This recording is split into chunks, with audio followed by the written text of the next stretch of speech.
Hello বন্ধুরা, তোমার সকলকে স্বাগতম তোমাদেরই চ্যানেল ডাব্লিউ বি প্রাইভেট টিউশনে। তো আজকের এই ভিডিওতে আমরা ডাফ অ্যান্ড ডাতের ক্লাস 8-এর ইংলিশ যে গ্রামার কোশ্চেন ব্যাংক আছে, কোশ্চেন ব্রাঞ্চ রয়েছে, তার 244 নম্বর পেজে যে স্কুল রয়েছে ভাটপাড়া হচ্ছে অমরকৃষ্ণ পাঠশালা এইচএস, এই প্রশ্নপত্রের সম্পূর্ণ উত্তর নিয়ে আজকের এই ভিডিওতে আলোচনা করব। তো চলো ভিডিও শুরু করা যাক। দেখো, তোমাদের সময় হচ্ছে 30 মিনিট আর ফুল মার্কস হচ্ছে 15। এখানে দেখো reading skill, reading comprehension seen যেটা দেওয়া আছে সেটা নেওয়া হচ্ছে দ্য উইন্ড ক্যাপ ইউনিট 1 থেকে এটা নেওয়া হয়েছে।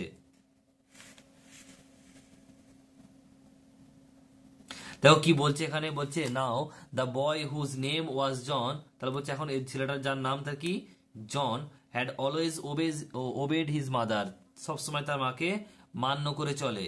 So he went about his farm work, তাই সে তার নিজের ক্ষেতের খামারের কাজে গেল।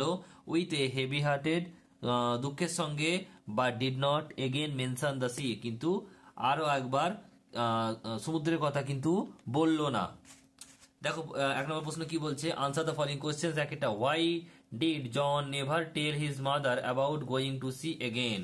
উত্তরটা লিখবে, একটু দেখো, একটু উত্তরটা বড় হবে, একটু লিখে নেবে তোমরা। John never told his mother about going to C again because he had always obeyed his mother and he went about his farm work with a heavy heart. এরপরে প্রশ্ন দেখো 2 নম্বর রয়েছে, কি বলছে, এটা বলছে he was disappointed to see that the grass cutter was still mystified. বলছে put the tick mark on the correct and suitable opposite meaning of the word disappointed from the given alternative. তাহলে কি বলছে, disappointed এর কি করতে বলছে, বিপরীত word লিখতে হবে। তাহলে কি হবে, এটা উত্তর হবে এটা স্যাটিসফাইড। অপশন নাম্বার এ হবে উত্তর, স্যাটিসফাইড। নেক্সট প্রশ্ন 2 নম্বর বলছে, দেখো fill in the blanks with the correct word from the poem and April day of your text বই। তাহলে কি বলতে হবে, দেখো দেখে লিখতে হবে। এটা দ্য সফটলি ড্যাশ সং, এটা কি হবে, warble song, WARBLED, warble song, comes from the বলছে pleasant woods and the colour wings. তাহলে কি লিখবে, এটা ওই ব্ল্যাঙ্কের জায়গায় কি লিখবে, WARBLED। নেক্সট হচ্ছে 2 নম্বর প্রশ্ন, কি বলছে দেখো, who is the poet of the poem and April day. কি লিখবে তাহলে, Henry Wordsworth Longfellow is the poet of the poem and April day.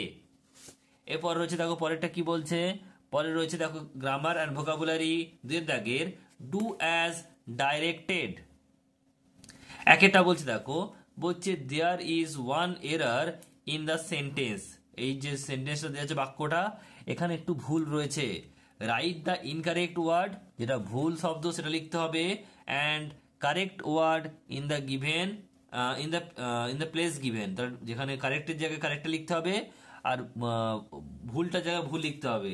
তাই ইনকারেক্টের জায়গায় কি লিখবে, দেখো ইনকারেক্টের জায়গায় লিখবে রহিম, রহিমস লিখবে, আর কারেক্টে লিখবে রহিমস, অ্যাপোস্ট্রফি এস হবে। দেখে না উত্তরটা, ইনকারেক্টে লিখবে যে রহিম যেটা দেওয়া আছে ওটা লিখবে, আর কারেক্টটা কি হবে, এটা অ্যাপোস্ট্রফি এস হবে, একটা রহিমস হবে।